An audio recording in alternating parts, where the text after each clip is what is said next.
तर चला मुलांनो, आज आपल्याला पाहायचंय colligative properties of non electrolyte. काय पाहायचंय? Non electrolyte. कशाच्या प्रॉपर्टीज पाहायच्यात? तर नॉन इलेक्ट्रोलाइट. सगळ्यात पहिले इलेक्ट्रोलाइट आणि नॉन इलेक्ट्रोलाइट ही कन्सेप्ट आपल्याला क्लिअर करणं जरुरी आहे. इलेक्ट्रोलाइट्स म्हणजे काय? इलेक्ट्रोलाइट्स म्हणजे असे कंपाऊंड, म्हणजे असे सोल्यूट जे सॉल्व्हंटमध्ये डिझॉल्व्ह होऊन त्याचं आयोनायझेशन होतं. तर आयोनायझेशन होतं म्हणजे काय? आयन्स फॉर्म होतात. फॉर एक्झाम्पल इथे घेऊया आपण NaCl. NaCl जर एखाद्या सॉल्व्हंटमध्ये म्हणजेच वॉटरमध्ये जर डिझॉल्व्ह झालं तर त्याचे Na पॉझिटिव्ह आणि Cl मायनस असे दोन प्रकारचे आयन फॉर्म होतात. काय होतात? असे दोन प्रकारचे आयन फॉर्म होतात.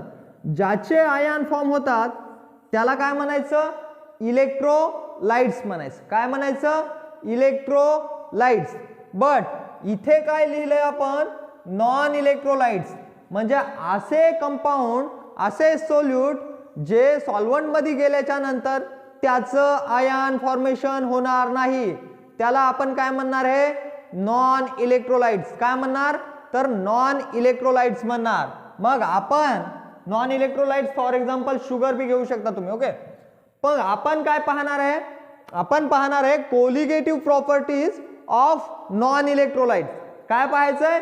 Colligative properties of non electrolytes. आणि कोलिगेटिव्ह प्रॉपर्टीज आपण जेव्हा पाहत असतो, काय करतो आपण? कोलिगेटिव्ह प्रॉपर्टीज जेव्हा पाहत असतो तर कोलिगेटिव्ह प्रॉपर्टीज ह्या त्याच्या नेचरवर डिपेंड नसतात. म्हणजेच ते हायड्रोजन बॉन्डिंग बनवतं का, ते पोलरायझेशन दाखवतं का, ते डायपोल मुवमेंट दाखवतं का, त्याची बॉन्डिंग कशी आहे या भानगडीत पडायचं नाही. आपल्याला नेचरवर डिपेंड कोलिगेटिव्ह प्रॉपर्टीज राहणार नाहीत.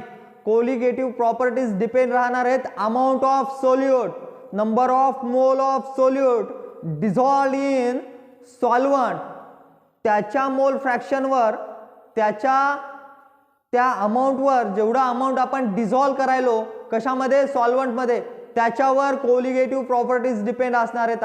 आणि कोलिगेटिव्ह प्रॉपर्टी ही एक फिजिकल प्रॉपर्टीज आहे, ती केमिकल प्रॉपर्टीज नाही.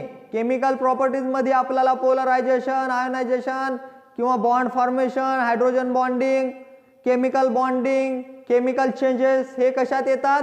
तर हे येतात केमिकल प्रॉपर्टीज मध्ये. त्याच्या रिॲक्शन, त्याचं फॉर्मेशन हे येतं केमिकल रिॲक्शन मध्ये. पण हे काय म्हणतं? फिजिकल प्रॉपर्टीज आहे. कोलिगेटिव्ह प्रॉपर्टीज कशी आहे? फिजिकल प्रॉपर्टीज आहे. आणि सोल्युशन हे एक पार्टच फिजिकल केमिस्ट्रीचा आहे. त्याच्यामुळं काय झालं? आपल्याला फिजिकल प्रॉपर्टीज शिकायच्या. सगळ्यात पहिले आपण स्टेटमेंट पाहूया. कोलिगेटिव्ह प्रॉपर्टीची डेफिनेशन काय आहे? काय पाहायचंय? Colligative properties. कोलिगेटिव्ह प्रॉपर्टीची डेफिनेशन म्हणते काय? तर म्हणते काय? The physical properties of solution. कोणाची? सोल्युशनची. That depend on the number of mole of solute. कशावर? Number of mole of solute वर डिपेंड आहे. Solute of properties in the solution. म्हणजे सोल्यूट जेवढं solute, amount of solute, number of mole of solute आपण जेवढं सॉल्व्हंटमध्ये टाकतो त्याच्यावरच ते डिपेंड असणार आहे. आणि इकडे काय लिहिलंय? The solution not on their nature. हे बघा इथे लिहून दिले स्पष्ट त्यांनी, नॉट ऑन देअर नेचर. त्याच्या नेचरवर ते डिपेंड राहणार नाही, है ना? त्याच्या नेचरवरती डिपेंड असणार आहे का? नाही. ती अमाऊंट ऑफ सोल्यूट वर डिपेंड असणार आहे. आणि सोल्युशन म्हणजेच काय? Solute dissolve in a solvent is equal to solute. आणि सोल्युशन कोणाला म्हणतो आपण? होमोजिनियस मिक्सचरला. विसरायचं नाही. कशाला? होमोजिनियस मिक्सचरला. आणि homogeneous mixture means the concentration of solute dissolve in solvent. ते कसं असणार आहे? युनिफॉर्म कॉन्सन्ट्रेशन असणार आहे. कसं असणार आहे? Uniform concentration. आणि हेट्रोजेनियस म्हणजेच अनयुनिफॉर्म. म्हणजेच जर आता युनिफॉर्म आणि अनयुनिफॉर्म हे मी पहिल्या लेक्चरमध्ये तुम्हाला सांगितलंय. मीठ जर पाण्यात टाकलं, रेती जर पाण्यात टाकली, ह्या गोष्टी मी तुम्हाला आधीच्या लेक्चरमध्ये सांगल्यात. तिथं तुम्ही ते लेक्चर पहा. मी त्याची लिंक डिस्क्रिप्शन मध्ये देतो, ते तुम्हाला समजून जाईल. ओके, काय म्हणलंय, नॉट ऑन दिअर नेचर, म्हणजे त्याच्या नेचरवर ते डिपेंड आहे का, नाही, ते डिपेंड कशात आहे, number of mole of solute particle, कशात, number of mole of solute particle in a solution, solution मध्ये सोल्यूटचे पार्टिकल किती आहेत त्याच्यावर कोलिगेटिव्ह प्रॉपर्टीज डिपेंड आहेत, कशावर, त्याच्यावर कोलिगेटिव्ह प्रॉपर्टीज डिपेंड आहेत, म्हणजे कशावर, अमाऊंट ऑफ सोल्यूटवर, are called as a colligative properties. आता कोलिगेटिव्ह प्रॉपर्टीज, त्यातल्या त्यात कोलिगेटिव्ह प्रॉपर्टीज पाहायच्यात कशाच्या आपल्याला, नॉन इलेक्ट्रोलाइटच्या.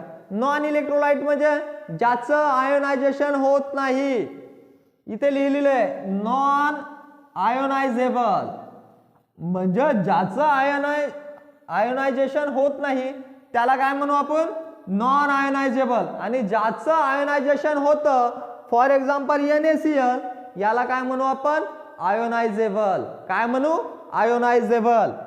आता कोलिगेटिव्ह प्रॉपर्टीज काय आहेत, है ना, सोल्यूट टाकल्याच्या नंतर सॉल्व्हंट मध्ये कोणते कोणते चेंजेस होतात, तर याच्यासाठी कोलिगेटिव्ह प्रॉपर्टीज आहेत, है ना. तर कोलिगेटिव्ह प्रॉपर्टीज कोणत्या येतात, तर वेपर प्रेशर लोअरिंग. आणि लक्षात घ्या, इथे मी जरी तुम्हाला ओपन कंटेनर दाखवला असेल, म्हणजे बीकर ओपन दाखवला असेल, तर आपण हे सोल्युशनचं जेवढं चॅप्टर पाहतोय त्याच्यामध्ये आपण क्लोज कंटेनर घेतोय, आणि क्लोज कंटेनर कशासाठी घेतोय, तर आपण जे सॉल्व्हंट घेतोय प्युअर, ते सॉल्व्हंट कसं आहे, ओलाटाईल आहे, कसं आहे, ओलाटाईल आहे.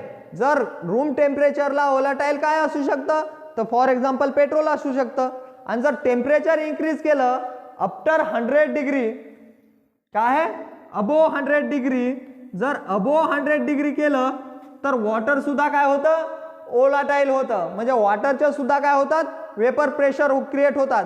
पण ॲट रूम टेम्परेचरला वॉटर ओलाटाईल दाखवल का तुम्हाला, नाही, वॉटर रूम टेम्परेचरला ओलाटाईल होऊ शकत नाही, है ना. पाहिलं का कधी वॉटर असं नॉर्मल टेम्परेचरला उकळलेलं, त्याचं बाष्पीभवन व्हायलेलं नाही, त्याला काय लागल, टेम्परेचर इन्क्रीज करावं लागेल, तेव्हा त्याचं वेपर प्रेशर क्रिएट होतं.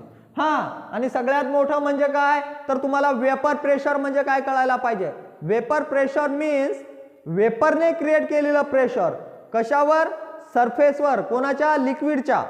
आणि हे लिक्विडच्या सरफेसवर वेपर प्रेशर कधी क्रिएट करेल, जेव्हा सिस्टीम कशी असेल, क्लोज, सिस्टम कशी असेल, क्लोज असेल, तेव्हाच ते वेपर प्रेशर क्रिएट करणार. ओके, लक्षात घे, कोलिगेटिव्ह प्रॉपर्टीज काय येतात, वेपर प्रेशर लोअरिंग, नेक्स्ट काय आहे, बॉइलिंग पॉइंट इलिव्हेशन, थर्ड काय आहे, फ्रीजिंग पॉइंट डिप्रेशन, आणि फोर्थ काय आहे, ऑस्मोटिक प्रेशर.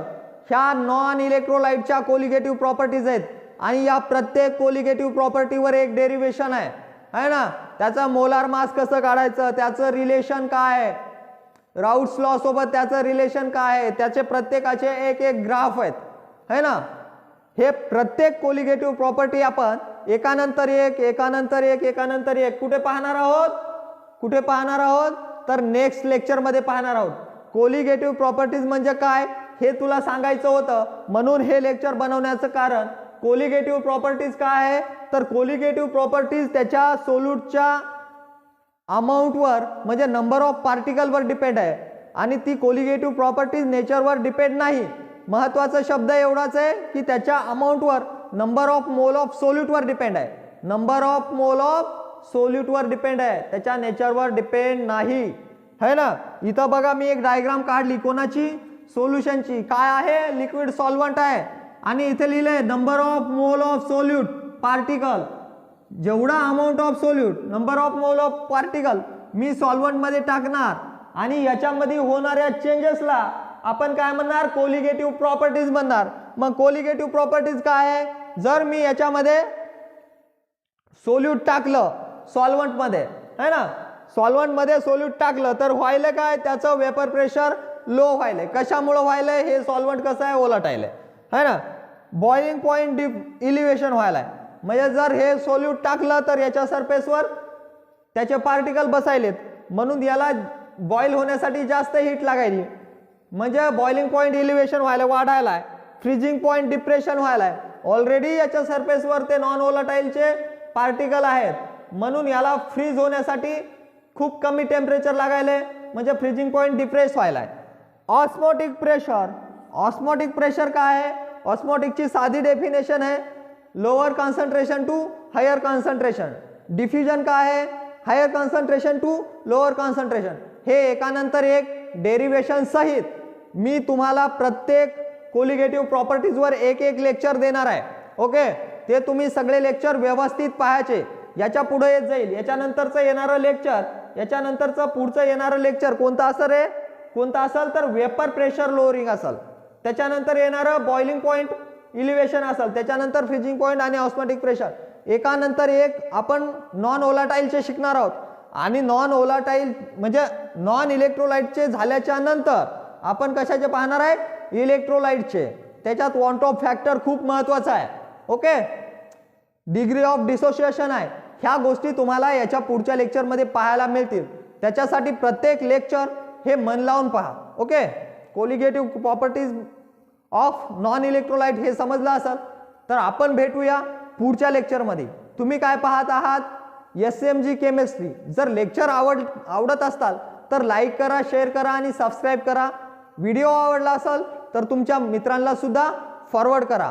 कारण की याच्यामध्ये मी तुम्हाला एकानंतर एक केमिस्ट्रीचे पूर्ण लेक्चर देणार आहे. हॅलोजन डेरिव्हेटिव्ह आपला याच्यामध्ये चॅनलवर अपलोड झालेला आहे. ओके, ते पहा, अभ्यास करा. तर मी इथे थांबतो. तोपर्यंत स्टडी करा.